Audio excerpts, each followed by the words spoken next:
Bonjour, bienvenue. Ça dépendra certainement de l'heure que vous allez suivre cette émission, l'émission que nous avions intitulée École du patriotisme et du panafricanisme. Alors aujourd'hui, vous allez un peu remarquer que nous allons beaucoup plus nous focaliser un peu sur le patriotisme et aussi sur le panafricanisme.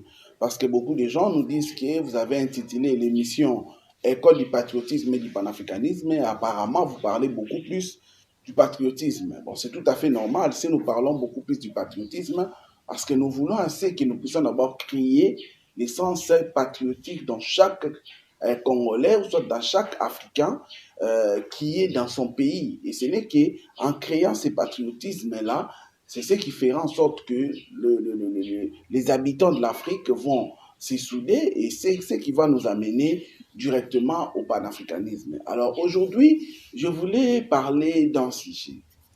C'est un sujet où beaucoup de gens les remarquent. Malheureusement, beaucoup de gens restent bouche bée. Nous ne savons pas pourquoi est-ce qu'ils restent bouche bée. Est-ce que c'est par complicité ou encore par naïveté?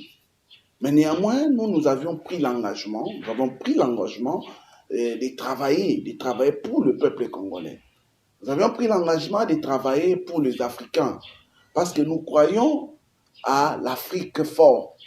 Nous croyons que notre continent, Afrique, demain, ça sera le berceau de tout ce qui est développement.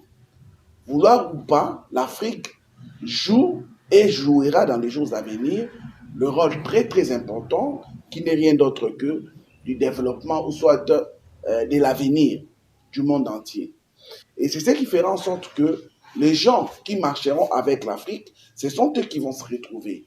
Mais ceux qui seront contre l'Afrique, ces gens-là vont certainement patauger. Au fin des comptes, ils vont retourner en Afrique, mais ça risquerait d'être trop tard. Alors pour aujourd'hui, nous parlons d'un Africain. Un Africain qui, par son comportement de voyou, il a corrompu beaucoup de gens. En corrompant les gens ont cru que ce Messie-là a développé son pays de façon équitable. Or, c'est faux et archi faux. Et je sais que les initiés comprennent. Quand nous parlons de ce Messie-là, ce n'est rien d'autre que Paul Kagame. Paul Kagame, qui est un président sanguinaire, qui est un président qui a tout fait pour agenouiller l'Afrique, qui a tout fait pour agenouiller l'Afrique du Grand Lac, mais aujourd'hui où nous parlons, les choses commencent à changer. Vous allez vous souvenir qu'à un moment donné, nous vous avions dit que c'est le président de la République, Félix-Antoine Tshisekedi, qui a démystifié Kagame plutôt. Il a démystifié Kagame au point que Kagame, qui était jadis considéré comme enfant gâté, qui était jadis considéré comme l'exemplarité, ou soit l'exemple du développement en Afrique, aujourd'hui, Kagame est en train d'être considéré comme le plus grand sanguinaire, comme le plus grand déstabilisateur de l'Afrique en général et de l'Afrique du Grand Lac en particulier. Et cela devait passer par un homme. Et cet homme, nous le dirons sans crainte, ce n'est rien d'autre que Félix-Antoine Tshisekedi Tshilombo. Et c'est lui, quand il est accédé au pouvoir, beaucoup de gens les sous-estimaient. Mais aujourd'hui où nous parlons, beaucoup de gens ont compris que Félix Tshisekedi ne badinait pas. Parce qu'il avait déjà promis cela. Je me souviens encore, lors de la campagne électorale de 2023, Félix Tshisekedi il avait dit à travers la radio Top Congo, en disant il doit mettre fin avec les comportements barbares de Kagame. Et il était même allé loin en disant aux Américains que vous voyez que Kagame se moque de nous. Nous devons l'arrêter. Il devait y avoir quelqu'un qui doit l'arrêter. Et Félix Tshisekedi, il avait dit haut et fort, c'est quelqu'un-là, c'était lui. Et quand il le disait, certainement en 2023, beaucoup de gens peut-être pouvaient lui critiquer en disant que non, Félix Tshisekedi dit n'importe quoi parce qu'il ne sait pas que Kagame a de l'expérience, parce que c'est un militaire, il a beaucoup combattu depuis, je crois, 1994 ou 1993, ils étaient en guerre, ainsi de suite. Ces gens-là sous-estimaient Félix Tshisekedi. Or, l'homme, Félix Tshisekedi, savait de quoi il parlait. Il savait de quoi il parlait. Voilà pourquoi, d'entrée de jeu, on va vous balancer cet extrait. C'est vrai que ça n'a pas beaucoup de temps, mais on va vous balancer pour vous dire que ce que nous sommes en train de dire, nous les créons pas, ou soit nous ne les disons pas pour dire non. Nous les disons parce que Félix Tshisekedi l'a dit, et on veut que vous puissiez vous-même voir et suivre cela. Comment Félix Tshisekedi avait dit qu'on devait arrêter Kagame. On devait arrêter son euphorie.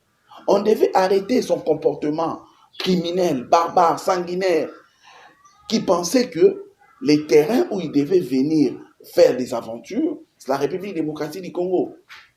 Voilà pourquoi il fallait l'arrêter. Et en 2023, Félix Tshisekedi l'a dit. Et aujourd'hui, nous le voyons se concrétiser.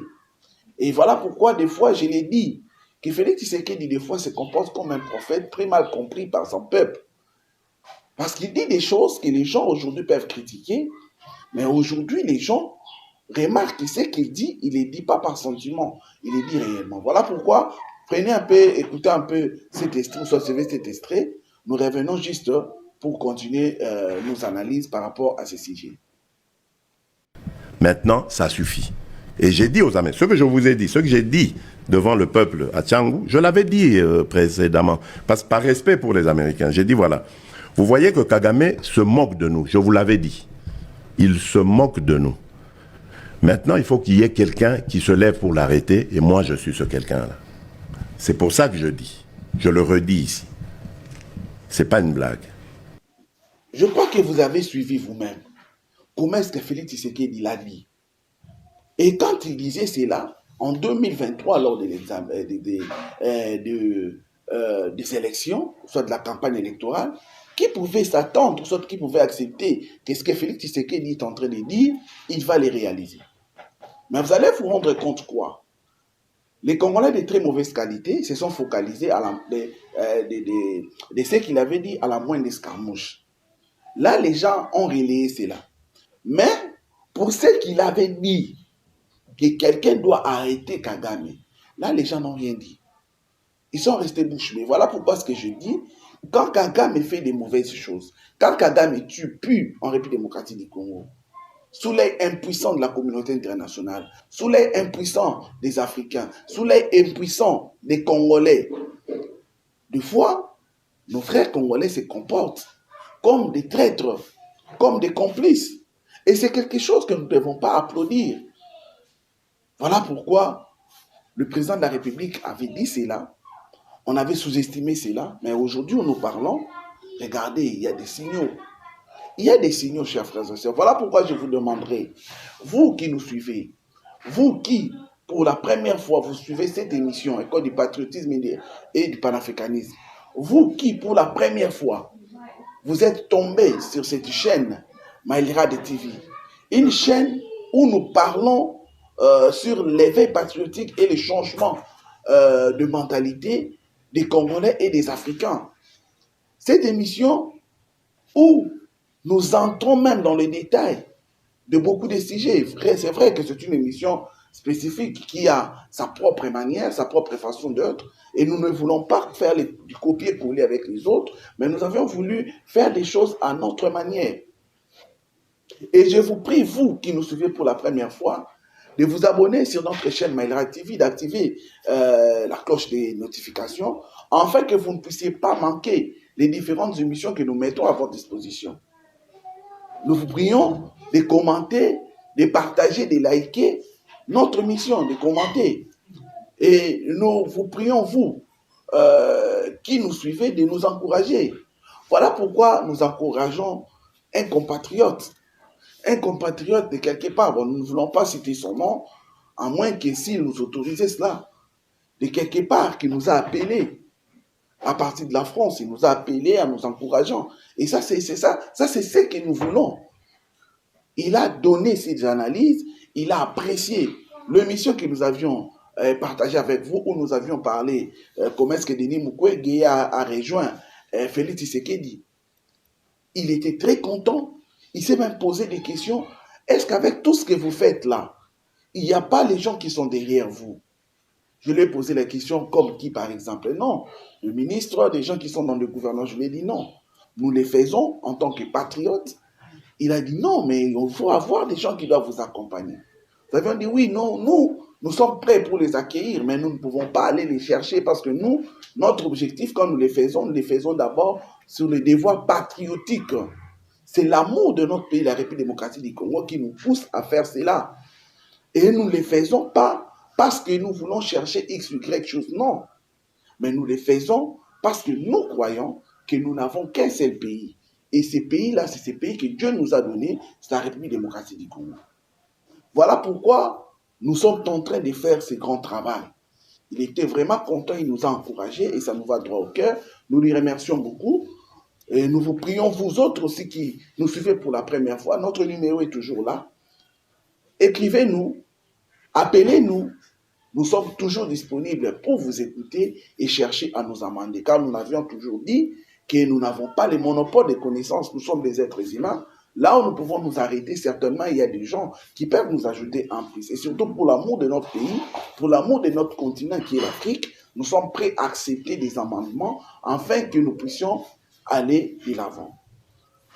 Donc, chers frères et sœurs, vous qui nous suivez, comme nous l'avions dit, faites ce que nous vous avions demandé, partagez, likez et commentez nos émissions. Surtout, n'oubliez pas de vous abonner. Et nous vous prions d'être là et de nous écouter attentivement parce qu'il y a des très bonnes choses que nous avions mis, ou soit nous voulons mettre à votre disposition à travers cette émission pour vous permettre de vous éveiller une fois de plus. Donc, Félix Tshisekedi l'avait dit en 2023, mais beaucoup de gens l'ont sous-estimé. Mais aujourd'hui, nous sommes contents parce que cela a pris de l'ampleur, jusqu'à toucher même le cœur des panafricanistes. Les panafricanistes, les gens qui aiment l'Afrique. Les gens aujourd'hui qui ont compris que toutes les ascensions qu'on a données à Kagame, c'était juste du brouillage. C'était quelque chose qui était faux. C'était faux, ce n'était pas vrai. Et aujourd'hui, dans des chaînes internationales, les gens les disent haut et fort, sans crainte. Et ils disent que même si on peut nous sanctionner un de ces 4 matins, mais nous devons les dire. Parce que les gens comprennent une chose aujourd'hui. Vous savez, Kagame a commencé avec la RDC. Mais il a voulu aussi faire cette aventure-là avec la Tanzanie. Il voulait encore faire ses aventures avec Burundi. Donc c'est pour dire que c'est un messier, si on ne l'arrête pas, avec son partenaire privilégié Ouganda, ils risqueront de faire des choses. Parce qu'aujourd'hui, ils ont encore écrité Kenya, qui est aujourd'hui à l'ère merci. Aujourd'hui, le Kenya est en train de les accompagner. Et si les Africains ne se réveillent pas, si les Africains ne prennent pas des décisions drastiques, mettez-vous en tête, ce messier-là risquera d'étendre son influence sur toute l'Afrique et ça sera catastrophique et ça risquera d'être trop tard. Ça risquera d'être trop tard. Voilà pourquoi aujourd'hui je remercie par exemple l'intervention de notre frère que nous vous mettons qui a parlé de Kagame. Il lui a dit des choses des choses d'ailleurs que j'aimerais attendre les Ambongo, les Chaux les parler et qui sont des Congolais. Mais malheureusement non, ils sont restés bouche bée. Au contraire, ils ont encensé encore Kagame. Ça c'est quelque chose qui me fait très mal au cœur. Et j'aimerais demander à nos pères spirituels, à Mongocho, les Figeons, Mouteba et consorts, de se ressaisir. De se ressaisir. S'ils sont réellement des Congolais, qu'ils puissent se ressaisir, qu'ils mettent à côté leur haine qu'ils ont contre le président de la République. Qu'ils voient d'abord les risques que le pays est en train de subir. Et ces risques-là, ça n'épargne personne. Ça n'épargne personne. Et nous devons dénoncer les mal quand l'occasion se présente. Nous devons les dénoncer sans compromis. Sans compromis, chers frères et sœurs. Mais si nous ne faisons rien, ça sera catastrophique. Ça sera catastrophique. Écoutez ces panafricanistes, ce qu'ils disent. Comme ça, nous allons juste revenir après. afin de continuer à faire nos analyses. On ne peut pas prôner le développement en assassinant, en violant, en détruisant ses semblables africains. Ce que Kagame représente à l'échelle africaine, quand j'entends des prétendus penseurs africains, des prétendus responsables politiques africains chanter les louanges de Kagame en disant que Kagame est un grand, Kagame est un géant, alors que c'est un des plus grands oppresseurs vis-à-vis de son peuple. Il faut voir comment le prolétariat rwandais est traité d'un côté, et il faut voir ce qu'il fait en RDC. Kagame est un cauchemar pour les Africains lucides. Un criminel politique, je le dis et je l'assume. Et j'espère qu'un jour il sera traîné devant les tribunaux pour le chaos qu'il fait opérer actuellement et depuis un certain nombre d'années en RDC. Tant qu'on ne dit pas les choses avec vérité, je sais que je vais risquer des choses en disant ça, mais il faut qu'on ait le courage de le dire. Vous parlez de développement matériel, vous tuez les gens. Qu'est-ce que vous voulez créer? Une société civilisée ou un cimetière? À un moment donné, il faut s'interroger sur la situation que connaît cette région, sans quoi on ne pourra jamais avancer. Un pays qui ne produit pas le coltan, mais qui est le premier exportateur de coltan. De l'autre côté, le pays voisin qui est complètement détruit à l'est. Et aucun panafricaniste digne de ce nom ne devra avoir le toupet de citer Kagame en exemple, parce que le développement du Rwanda n'est pas le développement génial, matériel de quelqu'un qui bosse pour bosser, c'est quelqu'un qui a été soutenu par toute l'oligarchie occidentale pour que ce pays soit le laboratoire de la déstabilisation de la sous-région, de la destruction de l'Est du Congo. Donc on ne dit pas ces choses, tout le reste c'est de la périphérie argumentative. Je suis désolé de parler avec le cœur, mais il était important de rappeler ces éléments fondamentaux. Merci beaucoup, chers Congolais, chers Africains, partout où vous êtes. Vous voyez comment est-ce que la chose est en train de prendre de plus en plus de l'ampleur. C'était Félix Tshisekedi, lui, qui avait dit ça. Et là, on parle en 2023.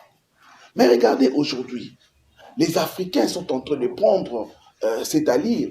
Ça influence positivement les Africains. Et ça, c'est quelque chose qu'il faut louer. Ça, c'est quelque chose qu'il faut applaudir. Aujourd'hui, les Africains comprennent petit à petit que non, exactement, effectivement, ce que Félix Tshisekedi a dit, ce n'était pas du blabla. C'était du réel, c'était du concret. Et aujourd'hui, ils sont en train de les relayer plutôt dans des chaînes internationales. Et ça, c'est quelque chose de bien, que nous sommes contents. Et nous voulons assez que la chose puisse prendre de l'ampleur. Que les Africains comprennent qu'effectivement, la République démocratique du Congo a été beaucoup marginalisée et que le moment est venu où nous devons mettre fin à ces aventures, où nous devons prendre la décision réelle de nous battre, d'accompagner la République démocratique du Congo. Parce que c'est un pays marginalisé, c'est un pays qui a subi des atrocités que nous ne pouvons pas dire. Malheureusement, la communauté internationale est restée bouche bée. Et deux fois, les gens se posent la question de savoir comment est-ce que cela est arrivé. Comment est-ce que nous sommes arrivés à cela? Comment est-ce qu'aujourd'hui la RDC est prise en otage? Comment est-ce que la RDC aujourd'hui est en train de subir tout ce qu'il est en train de subir? Comment est-ce que la RDC est en train de patauger? Pourquoi? J'aimerais vous révéler un secret. Chers frères et sœurs, vous allez vous poser la question. Vous allez vous dire, mais la République démocratique du Congo ici était à l'embargo. Et vous allez vous rendre compte que le régime passé n'avait fourni aucun effort pour faire en sorte que la République démocratique du Congo puisse sortir de cet embargo. La République démocratique du Congo, son armée a été infiltrée jusqu'à la moelle épinière, comme je ne cesse de le dire. Vous allez vous rendre compte que notre pays, la République démocratique du Congo, a subi des atrocités qu'on ne peut pas dire. L'embargo ici, et le gouvernement passé, ou soit le régime passé de Joseph Kabila, n'a rien fourni comme effort pour faire sortir la République démocratique du Congo de cet embargo. Pourquoi? Parce que c'était un plan qui était sagement élaboré, planifié, exécuté et réalisé, voire même.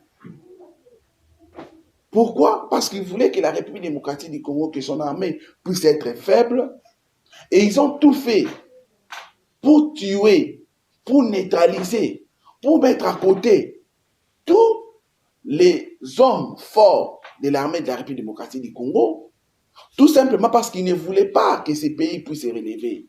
Il ne voulait pas que la République démocratique du Congo puisse devenir fort. Parce qu'il savait bien que si la République démocratique du Congo devenait fort, ça allait être très difficile pour Paul Kagame d'entrer dans ces pays et de faire les pillages comme il les fait.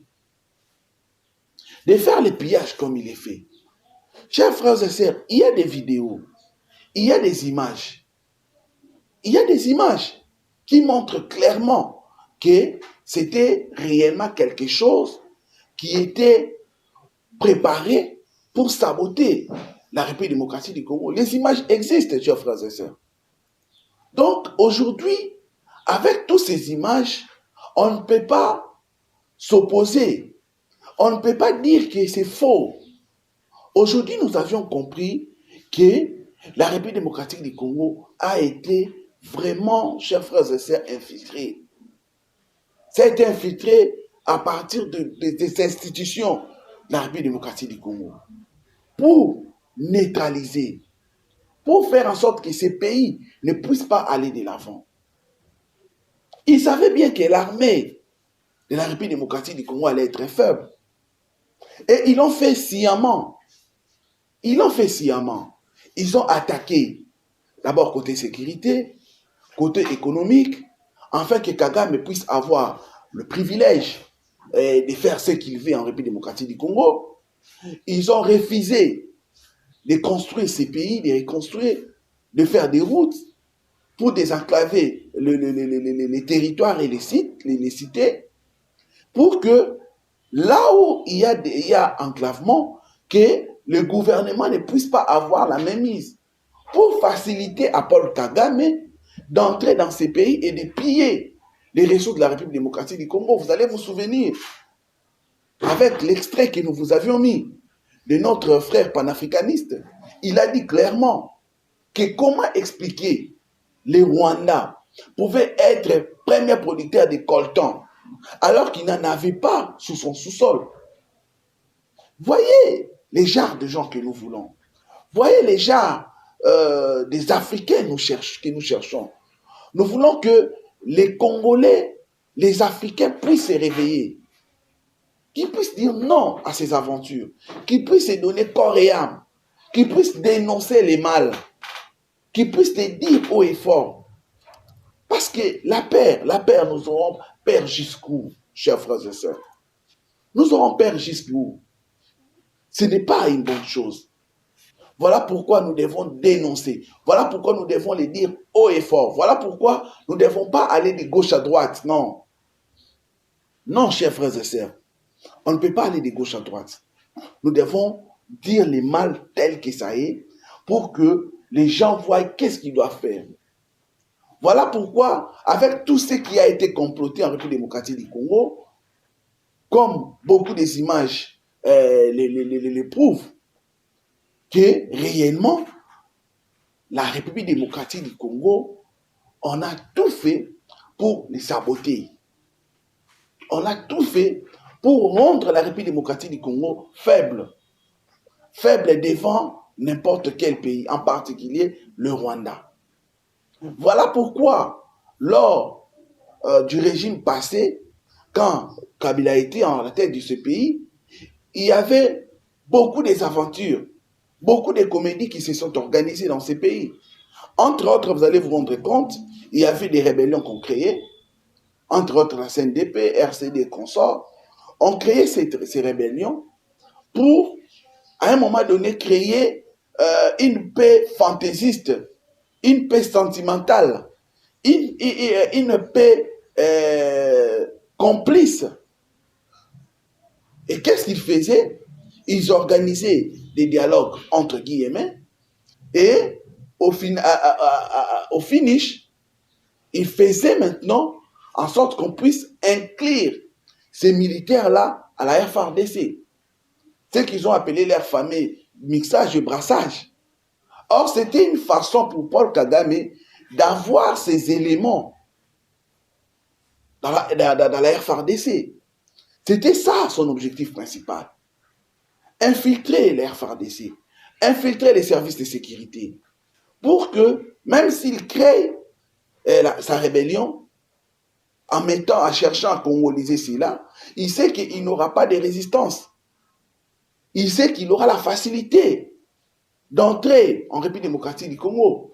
Voilà pourquoi est-ce que, quand Nang a commencé ses aventures, quand Goma est tombé, quand Bukavu est tombé, vous allez voir des gens comme Pierrot Louara, qui a eu le courage de dire haut et fort que c'était au mois de janvier. Il avait dit clair et haut et fort que jusqu'au mois de juin, juillet, que Nanga serait à Kinshasa. Parce qu'ils étaient trop sûrs. Ils étaient trop sûrs. Ils savaient qu'ils n'avaient pas une armée forte, une armée résistante, une armée dissuasive en face d'eux. Ils savaient que cette armée était contrôlée par les Rwandais. Ils savaient déjà qu'ils avaient des traîtres au sein même de la FARDC. Et en commençant par la maison militaire du chef de l'État, où ils savaient qu'avec lui, ils allaient faire des choses extraordinaires. Voilà pourquoi à un moment donné, la République démocratique, notre FARDC, était devenu expert en repli stratégique. Parce que ces gens-là voulaient en sorte qu'ils puissent pousser la République démocratique du Congo jusqu'à un niveau où il y aura toujours ces replis stratégiques avec le FARDC jusqu'à ce que ces gens-là allaient arriver à Kinshasa et prendre le pouvoir. Oui, les vidéos existent. Les vidéos existent. Pierrot Louara l'a dit et il a même repris. Il a dit, à travers cette vidéo, il a dit cela. Voyez, ils étaient trop sûrs. Ils le savaient très bien. Ils savaient très bien qu'ils allaient mettre fin au régime de Félix Tshisekedi. Parce qu'ils étaient tellement convaincus qu'ils avaient infiltré l'armée congolaise au point que les choses iront à leur avantage. Mais Dieu existe. Les mêmes Félix Tshisekedi qui avait dit, grâce à cette vidéo que nous vous avions mis au début, où il avait dit il faut quelqu'un pour arrêter Kagame, et que cette personne-là était lui, alors que ces gens-là les sous-estimaient. Alors que beaucoup de gens ont dit que Félix Tshisekedi, c'est un pigeon voyageur, il voyage n'importe comment, il va de gauche à droite.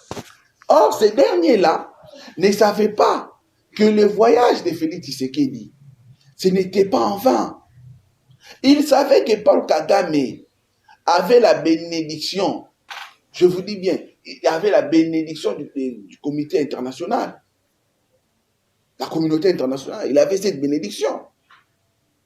Paul Kagame avait la France, donc l'Union européenne, il avait le Qatar, il avait la Chine, qui étaient sous sa domination. Et avec ça, ils l'ont aidé du point de vue sécuritaire, du point de vue politique. Ils l'ont même protégé pour ne pas avoir des sanctions au niveau du Conseil de sécurité. Ils l'ont assuré qu'ils sont avec lui et que rien ne pouvait l'arriver. Voilà pourquoi Kagame pouvait faire n'importe quoi. Kagame pouvait entrer en République démocratique du Congo, tuer, piller, faire n'importe quoi. Et pour lui, il n'y avait personne, alors personne qui pouvait s'opposer à lui. Kagame, dans sa tête, il ne pouvait pas imaginer que ce qui lui arrive aujourd'hui allait arriver. Il n'avait pas ça en tête. Or, il avait oublié que Félix Tshisekedi, c'est un fils biologique et idéologique d'un grand politicien, d'Etienne Tshisekedi Wamulumba. Lui, il ne le savait pas. Alors qu'ils l'ont sous-estimé, le Messie savait ce qu'il faisait. Le Messie a commencé d'abord du point de vue diplomatique. Il a travaillé diplomatiquement. Il a fait en sorte que il a gagné la confiance de la communauté internationale. Et Félix Tshisekedi a changé la tendance, chers frères et sœurs. Félix Tshisekedi a compris une chose, que si je donne confiance dans un premier temps à la Chine et à la communauté internationale, surtout à l'Union européenne, ça sera difficile parce que vous allez vous souvenir que l'Union européenne avait signé ce mémorandum d'entente, c'est MOI avec le Rwanda, pour développer le minerai stratégique, alors qu'eux savent très bien que Rwanda n'a pas ces minéraux dans son pays. Ils le savaient très bien. Mais ils ont tout fait pour compliquer la chose, pour parrainer Paul Kagame, et ils le savaient. Et ils s'en foutaient de ce qui allait arriver aux Congolais, comme si la vie des Congolais n'était rien pour eux. Ça ne représentait rien. Donc, et ce qui était important pour eux, c'était que les Rwandais puissent leur apporter les richesses qu'ils avaient besoin. Même si cela s'est passé au prix des sangs, des innocents, des Congolais. Pour eux, ils s'en foutaient carrément. Ils s'en foutaient. Mais, Félix Tshisekedi, avec sa diplomatie agissante, même si aujourd'hui beaucoup des opposants congolais cherchent à fuir la chose, que oh non, j'avais suivi l'autre opposant qui s'est dit que non, ce n'est pas seulement la diplomatie agissante de Félix Tshisekedi, parce que la roue tourne, à un moment donné, Kagame, on devait toujours lui mettre à côté. Mais non, c'est faux, chers frères et sœurs. Chers opposants, vous mentez. Vous mentez. Mais nous avons étudié l'histoire. Nous savons que dans l'histoire, il y a des étapes. Il y a l'apogée et il y a toujours ce qu'on appelle les déclins. Les déclins a toujours été causé par quelque chose. Les déclins ne peuvent pas venir de soi comme ça. C'est faux. C'est faux. Parce que c'est un système qui est déjà mis en place. Et ce système-là, si ça a été accepté pendant des années, et la chose a évolué de cette manière-là, ne pensez pas que ça peut s'arrêter du jour au lendemain. Non. Non. Il doit y avoir des gens qui doivent s'opposer, ou soit il doit y avoir des précurseurs de ces déclins-là. Et parmi les précurseurs, que vous le voulez ou pas, Félix Tshisekedi est parmi ces précurseurs. D'autant plus qu'il avait dit cela. Et là, nous sommes en 2023. Aujourd'hui, nous sommes en 2026. Alors, soyez courageux, soyez reconnaissants, ayez l'honnêteté intellectuelle et acceptez que l'homme a fait ce qu'il avait dit. Mais aujourd'hui, vous voulez dédouaner cela. Vous voulez faire croire aux gens que non, ce qui arrive, c'est normal, même si Félix Tshisekedi n'avait pas fait ça. Non! D'autant plus qu'on était ici 18 ans au pouvoir. Kagame, c'est lui qui allait discuter sur nos minéraux dans des salons diplomatiques. Il n'y avait aucune volonté politique au sein de la République démocratique du Congo avec Joseph Kabila. Il n'y en avait pas. Il n'y en avait pas, mes frères et sœurs. Il n'y en avait pas. Alors soyons reconnaissants. C'est ce que j'ai toujours dit. Vous voyez, Félix Tshisekedi, que les gens sont tentés aujourd'hui de vilipender ou soit ils sont tentés de bouler. Demain ou le lendemain, Félix Tshisekedi sera quelqu'un qui sera étudié dans des écoles, dans des universités, parce que ce qu'il a pu faire, non. Arrêter une guerre depuis des 30 ans, rien que diplomatiquement. Non, mes frères et sœurs. Non. Non. Ça, il faut être un savant politique. Ça, il faut être quelqu'un, je ne sais pas, un envoyé de Dieu. Donc, chers frères, on n'a pas besoin que vous puissiez nous le dire ou pas. Que vous le voulez ou pas, la population congolaise dans son ensemble, c'est que Félix Tshisekedi a joué un très grand rôle pour ce qui se passe aujourd'hui dans la communauté internationale. Ils le savent très bien. Ils le savent très bien.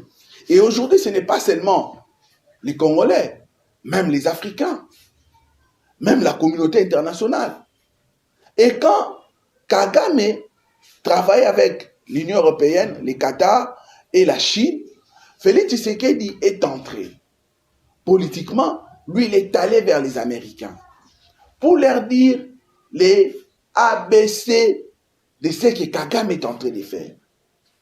Il les a dit clairement, vous avez besoin de minéraux stratégiques. Nous, nous en avons dans notre pays. Mais nous voulons la paix. Si vous voulez réellement avoir accès à cela, nous voulons vous les donner, mais avec la paix premièrement, que les sangs ne puissent plus couler, parce que les Congolais ont perdu plus de 15 millions de vies humaines à cause de ces aventures. Or, le fait de rester silencieux, vous êtes considérés comme des complices. Et ça ne sera pas une bonne chose pour vous, pour la population congolaise. Même si aujourd'hui ils ne disent rien, demain ou le lendemain, les Congolais diront que si nous sommes dans des difficultés, c'est parce que la communauté internationale avait choisi le silence là où il devrait réagir. Et ça n'allait pas, et ça ne sera pas une bonne chose pour la communauté internationale. Voilà pourquoi les États-Unis, en écoutant Félix Tshisekedi, ils ont dit non, ce monsieur a raison. Et cela a poussé à ce que le Rwanda, Paul Kagame, puisse accepter d'aller signer le 4 décembre 2025, ce qu'il avait refusé de signer en décembre 2024. Il avait refusé de le signer à Luanda ici. Il avait donné des arguments qui ne tiennent pas debout, qui ne pouvaient pas les faire. Mais qu'est-ce que cela a fait? Cela a fait en sorte que Félix Tshisekedi a ouvert les yeux des Américains. En ouvrant les yeux des Américains, les Américains ont tout fait pour que la paix puisse retourner en République démocratique du Congo. Et cela devait passer par deux voies. D'abord, c'est ce qui devait se passer à Washington. Et après ce qui s'est passé à Washington et ce qui s'est passé à Doha. Et cela a eu comme quelle conséquence? Des avantages majeurs pour ces deux pays. Je cite les États-Unis et le Qatar. J'aimerais vous rappeler une chose, chers frères et sœurs. Vous savez, le Qatar a beaucoup soutenu le Rwanda.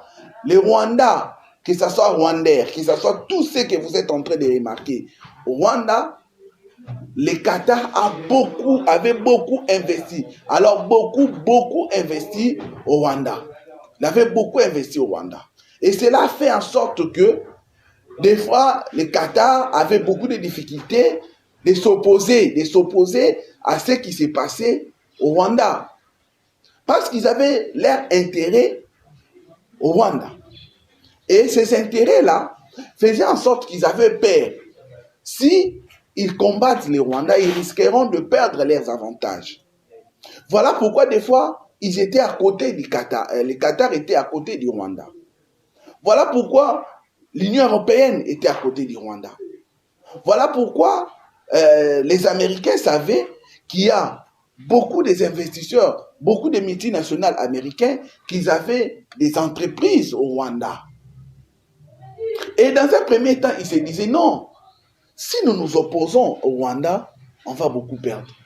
Mais Félix Tshisekedi est venu leur dire non, vous n'allez rien perdre. Parce que moi, je peux vous donner ce que les Rwandais ne vous donnent pas.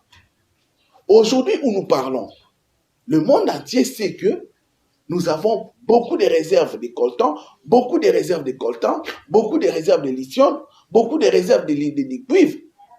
Et ces minéraux-là que je viens de citer, chers amis, ce sont des minéraux stratégiques qui font aujourd'hui que la République, le monde puisse aller de l'avant. Donc le monde de demain va beaucoup plus se reposer sur ce minerai stratégique. Et la République démocratique du Congo en a un grand nombre. Voilà pourquoi Félix Tshisekedi avait saisi cette opportunité afin de dire aux Américains, à la communauté internationale, au Qatar en particulier, que nous pouvons vous donner ce que les Rwandais ne peuvent pas vous donner. Et quand ils sont venus, parce que vous allez vous souvenir que l'émir du Qatar était venu jusqu'à la République démocratique du Congo l'année passée, en 2025, il était venu. Il a commencé d'abord par les Rwandais pour venir terminer ici, à Kinshasa.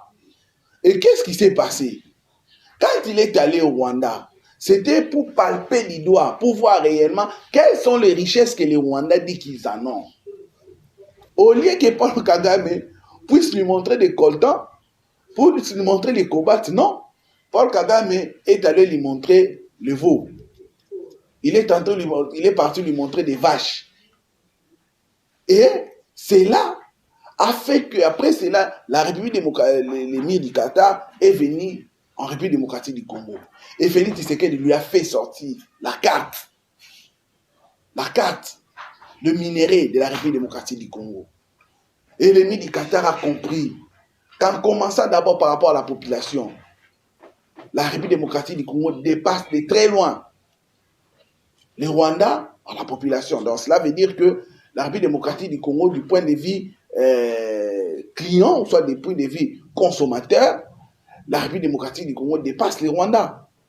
Cela veut dire qu'on peut aujourd'hui créer des sociétés d'aviation que les Qatar peut aujourd'hui venir installer en République démocratique du Congo. Et c'est là, leur donnera beaucoup d'argent sur ce que les Rwandais sont en train de leur donner. Ça, c'est la première des choses. Ils ont compris qu'ils doivent coopérer avec les propriétaires de minerais au lieu et en place de coopérer avec un commissionnaire sanguinaire. C'était une façon pour eux aussi de laver leur conscience, pour qu'enfin, qu'ils ne puissent pas être cités à la base de déstabilisation de la République démocratique du Congo. Voilà pourquoi cela a eu comme conséquence, chers frères et sœurs, qu'aujourd'hui, il y a des stratégies ou soit des accords qui sont en train d'être signés entre la République démocratique du Congo et ces grands pays, en commençant par les États-Unis. Vous avez vu avec moi, n'est-ce pas, dans notre émission précédente, nous vous avions dit, nous vous avions montré comment est-ce que les États-Unis ou soit Donald Trump a accentué les Félix Tshisekedi en disant au effort que nous avons signé des accords stratégiques pour l'intérêt de nos deux États. Et cela ne se faisait pas, chers frères et sœurs. Ceux qui te posent à 5 ans, 6 ans, 10 ans avant, ce n'était pas le cas. Parce que Donald Trump que vous voyez aujourd'hui, il était président de la République, non? Quand Joseph Kabila était encore président. Vous allez vous souvenir. Mais qu'est-ce que Kabila a fait comme effort? Qu'est-ce qu'il a fourni comme effort pour que nous puissions avoir les résultats que nous avons aujourd'hui? Zéro. Pourquoi? Parce qu'il n'avait pas notre pays dans son cœur. Mais aujourd'hui, avec l'avènement de Félix Tshisekedi, vous allez voir comment est-ce que même le blanc sont en train de défendre, sont en train de glorifier, sont en train d'encenser ce que Félix Tshisekedi a pu faire, que Joseph Kabila n'a pas fait. Je vous laisse suivre cette vidéo, comme ça nous rentrons juste après pour faire un peu de commentaires et puis clôturer notre émission d'aujourd'hui. Alors, avant d'aller loin, je vous demande encore, ceux qui nous ont suivis, soit ceux qui viennent de nous avoir en cours de route, nous vous demandons de liker, de partager, de commenter notre émission.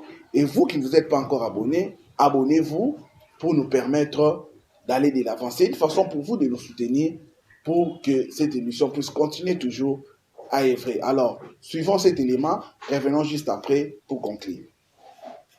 Regardez le Rwanda, on a raconté l'histoire de l'exploitation des mines de l'Ituri et du Kivu, du Nord Kivu, par les Rwandais et leurs alliés, le M23. Bon, on a dit attention, ils ont été soutenus par les Américains depuis l'indépendance du Rwanda. Or là, les Américains viennent de les lâcher. Eh ben, c'est confirmé. Vous avez pu voir qu'il y a une négociation qui est en train de se faire depuis un petit peu de temps maintenant entre la République démocratique du Congo et les États-Unis pour exploiter les mines. On lâche le Rwanda, on passe de l'autre côté en oubliant complètement que c'est les compagnies minières américaines qui exploitaient depuis le Rwanda les mines du Congo. Et bien là, on lâche le Rwanda, on passe de l'autre côté, on va le faire maintenant avec le gouvernement légitime du Congo. Regardez ce qui vient de se passer, regardez les négociations américaines. Merci beaucoup, chers Congolais, chers Africains. Je crois que vous avez suivi notre ami. Comment est-ce qu'il a dit clairement? Vous voyez?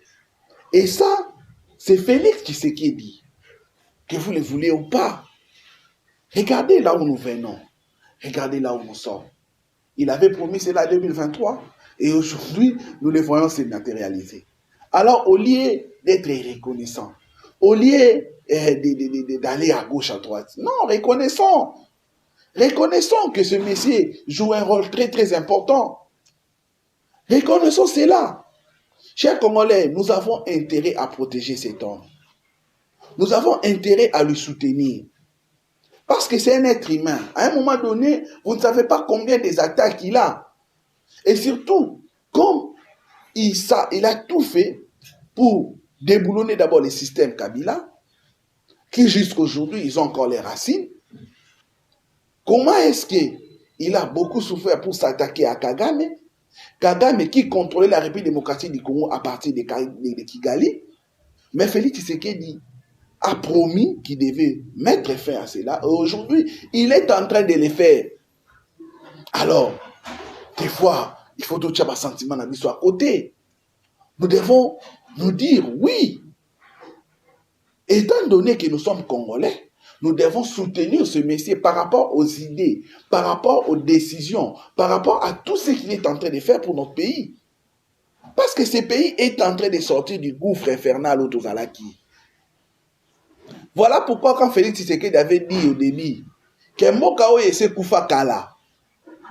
Mokao ese kufa kala. Tozo lukande, tose kwisa yango. Beaucoup de gens l'ont sous-estimé. Mais je crois qu'il y a cette vidéo que vous avez suivie. Il y a des vidéos qui passent même partout, où on est en train de dire clairement que tout ce qui s'est passé en République démocratique pendant les 18 ans de Joseph Kabila, c'était savamment conçu au Rwanda. Et cela devait s'exécuter. Et ça, la qui marque Rwanda. Et eux, dans leur cœur, dans leur tête, ils ne voulaient pas que la République démocratique du Congo puisse arriver à ce niveau ici. Voilà pourquoi ils ont enterré ces pays. Mais aujourd'hui, nous voyons des investissements. Aujourd'hui, nous voyons beaucoup des investisseurs. Aujourd'hui, nous voyons le port à eau profonde, des bananes. Aujourd'hui, nous voyons comment est-ce que Banzele Salam. J'ai suivi quelqu'un que j'ai réussi hier, là où je suis. Et cet homme vient me dire clairement qu'il y a un monsieur qui reste à Mwanda, je dis bien à Mwanda. Il avait acheté sa Jeep. Jeep wana azonga partir ya Lubumbashi. Je vous dis bien à partir ya Lubumbashi. Mais à komi na ngoti na Mwanda, et matin avion te, s'il vous plaît. Et nandila mabeli. Dans de Lubumbashi, et qui papa écouti Kassai oriental, Kassai occidental, Bandundu, Kinshasa, jusqu'à ce qui commis dans Congo central. Mes frères et sœurs, mais il faut être ingrat. Avant, ce n'était pas possible. Avec ce qui possible était. Mais aujourd'hui, c'est faisable. Et ça la griffe. Ça a une signature. Et la signature en question n'est rien d'autre que Félix Antoine Tshisekedi Tshilombo. On devait l'attendre. Il a désenclavé la République démocratique du Congo. Aujourd'hui, RN1, route nationale 1, Oe Bandi na banana na point zéro. Regardez, à partir de route nationale 1, les gens vont jusqu'à Lubumbashi. Alors que tout Kenzela, on a décidé bien te. Route où ils ont des problèmes, il y a Kalambambouchi. Mais au moment où nous parlons, mes frères et sœurs, cette route est Zotongama. Et Zotongama, pourquoi? Parce que Félix Tshisekedi a la volonté, à l'amour de ce pays. Alinga Sangisa, Est, Ouest, Nord, Sud, Centre, il y a République démocratique du Congo. Et cette volonté politique doit être soutenue. Cette volonté politique doit être applaudie, doit être encouragée. Alors, des fois, les gens qui moutent Mamabé, oh non, parce que c'est ma Félix Tshisekedi, tout est noir. Non, parce que Félix Tshisekedi dans Moulouba, tout est noir. Non, non. On l'a toujours dit que quand ces gens ici, quand les colonialistes sont venus en République démocratique du Congo, quand ces colons sont venus, ils ont étudié la mentalité de chaque Congolais, de chaque tribu. Et ils savaient que les jours où ces tribus-là, Louba, auront le pouvoir, ils vont tout faire pour que ces pays puissent aller de l'avant. Et comme ils voulaient nous laisser dans la situation Mogoboué, il y a tout dépendaka na bango. Ils ont créé cette bêtise en disant que Moulouba aura pouvoir. Et malheureusement, cela a été répété, au point que Ekota qui n'a mis tout ya ba Congolais comme vérité absolue. Et c'est ce qui a fait en sorte que quand Moulouba comme il a pouvoir, au lieu pas méganon côté là parce que dans ces pays la République démocratique du Congo, il y a eu Mukongo Kasavubu qui avait le pouvoir. Après Mukongo Ezaki Mungala avec Mobutu, ils ont fait 32 ans au pouvoir. Après, il y a eu Laurent Désiré Kabila et Joseph Kabila que nous considérons comme Baswahili au bas du pouvoir. Si nous devons calculer, Bango Basali 22 ans pour le pouvoir. Et ce qui est total à la réalité par rapport, il y a 4 langues nationales tous en amour. C'était tout à fait normal. Après Moussoaïli, Moulouba son pouvoir. Mais tant Mazoui, regardez comment est-ce que les gens ont voulu. Les gens ont voulu dire que non, on va pouvoir orgueilleux, ils sont X, Y, tout ça. Et c'est là où je vais même dire, j'irai même loin en disant qu'aujourd'hui, vous allez remarquer, mes frères et sœurs, il y a des gens qui se permettent de dire que non, ceux qui Félix Tshisekedi dans le moins pouvoir, les Louba seront pourchassés. Mais c'est faux. Et c'est anormal. Et c'est quelque chose qu'il faut combattre. Heureusement, ce sont nos frères ressortissants des autres provinces qui ne sont pas des Louba qui combattent cela. Parce que quand les Bakongos étaient au pouvoir, ils sont allés, dans la salle de chasse dans Bakongo, dans la salle, personne. Bangala a su pouvoir avec Mobutu pendant 32 ans. Mobutu est parti. Dans la salle de chasse aux sorciers dans Bangala, personne. Les Swahili aussi, mêmement. Dans la salle de chasse aux sorciers dans Bangala, dans Swahili, personne. Et aujourd'hui, parce que les Louba sont au pouvoir, et les gens veulent nous faire croire que si Moussoui Moulouba Longwe, il faut chasser Bango, il faut Rolanda Bango. C'est du n'importe quoi. Voilà pourquoi est-ce que les gens, au Balingi Mbokate, ils ont joué les jeux de l'ennemi, le jeu des colons, qui savaient bien que ceux qui Moulouba ont pouvoir beaucoup et qui ne les parce que disons-les de vous en moi.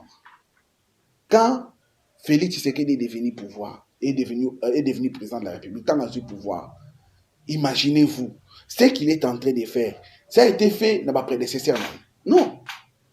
Non. Alors, tout l'ongola, tika ko tribaliser fonctionnement ya mboka.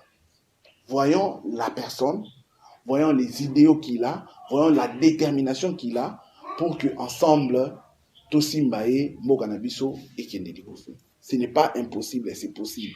Mais ça demande de la volonté, ça demande de l'éveil patriotique, ça demande des changements de mentalité, ça demande le patriotisme, ça demande le panafricanisme. Nous sommes tous en conscience. De mettre à côté la divergence de biso, to sangana lokola eloko moko, lokola ba congolais, o tozana papa moko, maman moko, ekolo moko. Et ce qui te sangani, nous n'allons plus donner l'opportunité aux étrangers comme le Rwanda, Ouganda, oyo ba lukaraka ba congolais, il y a de mauvaise qualité à ba traître pour que ba soudoyer bango, afin que ba ya kondima ko boma bandi kona bango. Ce qui ba kutibiso ini maison oyo eza ndako ezaka ya kosangana, eza pasi monguna kota. Et c'est ce que je nous demande, c'est ce que je demande aux Congolais, c'est ce que je demande aux Africains. Soyons unis, mettons de côté nos divergences, combattons. Moutons, il y a un esprit, il y a division. Moutou a un esprit de division. Et ça, la République démocratique du Congo. Oh non, on a ça contre le Congo. On a ça contre le Swahili. On a ça contre Moulouba. On a ça contre Moutetela. On a ça contre Moulouba. Moussoua. S'opposons. Nous devons nous opposer catégoriquement à ce genre de propos. Parce que ça nous rend vulnérables. Et nous, ça nous a bissoté, mais nous divisé bissot. Et pour ce faire, je nous demande, restons unis, aimons notre pays, aimons notre continent, aimons notre président, aimons les institutions qui sont établies en République démocratique du Congo pour que Mokana Bisso et que les Bisso. Merci beaucoup. Nabino Nyonso Bolandaki Bisso, c'est vrai que Tobandaki Mwakala, mais nous sommes dit que nous devons parler parce que Mokao ils en a posé à bateau, il faut baloba. Pour que conscience y a bateau Moussou est changée, pour que éveil patriotique comment vrai, tout vivre en moi plutôt salé l'amour. Voilà pourquoi Nalingaki n'a partagé Nabino ba sujet d'actualité oyo. Merci Ndenge Bolandi Bisso. Tosenga Nabino bo partager, bo commenter, bo liker, ba ono ba s'abonner, bo s'abonner, bo pousser bato ba s'abonner na chaîne Nabino pour que to continuer à servir Bino. Bah oh bah monique on a dérapé de gauche à droite ou soit numéro écrivez-nous, appelez-nous, faites-nous des remarques, nous allons changer ce qu'il faut qu'on change. Tout ça, on a monopole la connaissance en tant que être humain, tout ça, on a un côté positif, on a un côté négatif, mais dans tout ça, nous nous mettons à votre disposition parce que nous nous sommes donnés comme devoir d'être vos fidèles serviteurs.